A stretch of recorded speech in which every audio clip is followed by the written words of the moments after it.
Have you ever heard the saying, running around like a chicken with its head cut off? Well, today we're talking about a chicken that did just that. For 18 months, this is the bizarre, unbelievable, and absolutely true story of Mike the Headless Chicken.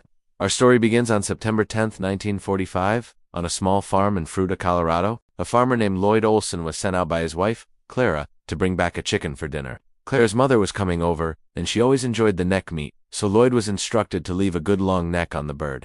He picked out a 5-day, half-month-old Wyandotte cockerel, raised his axe, and brought it down. The axe came down, the head came off, or most of it, anyway. But then, something strange happened. The chicken, instead of collapsing, just kept going. It staggered around for a bit, then shook its feathers and went back to pecking for food and preening, just like any other chicken. When Lloyd came out the next morning, he was shocked to find the headless bird still alive, sleeping with its head tucked under its wing. He decided if this little guy was determined to live, he'd try to help him. Using an eyedropper, he started feeding the chicken, now named Mike, a mixture of milk and water directly into his esophagus. He also cleared any mucus from his throat with a syringe to prevent him from choking. It was a bizarre routine, but it worked. Mike was alive and kicking, quite literally. News of the headless wonder spread like wildfire. A local promoter heard about Mike and approached Olsen, telling him he could make some serious money with this bird. So, Lloyd, Clara, and Mike packed their bags and hit the road. They traveled to Salt Lake City, then all over the country, becoming a national sensation. People would line up and pay 25 cents to see Mike the Headless Wonder Chicken. He was featured in Life and Time magazines and even made it into the Guinness Book of World Records. At the peak of his fame, Mike was earning the equivalent of over $50,000 a month in today's money. Not bad for a chicken who was supposed to be dinner. So how on earth was this possible? How can a chicken live without a head? Well, when Lloyd Olsen swung his axe, the blow was precise, almost surgically so. He missed the jugular vein, and a blood clot formed, preventing Mike from bleeding out. Crucially, he left the brainstem almost completely intact. For a chicken, the brainstem controls most of its basic functions: breathing, heart rate, and reflexes.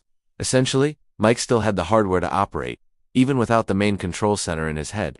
The brainstem was enough to keep his body running on autopilot.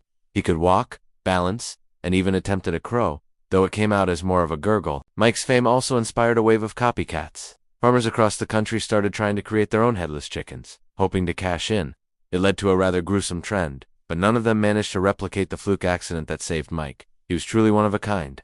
The town of Fruita, Colorado, was put on the map by its most famous resident. Mike became a local legend, a symbol of resilience and the sheer unpredictability of life. For 18 months, Mike lived this extraordinary life. He toured the country, was photographed by countless people, and became a sideshow superstar. But in March of 1947, while staying in a motel in Phoenix, Arizona, tragedy struck. In the middle of the night, Mike began to choke. The Olsens, in a rush to leave the sideshow that day, had accidentally left their feeding and clearing syringes behind. Before they could find another way to help him, Mike suffocated. It was a sad and abrupt end for the little chicken that defied all odds.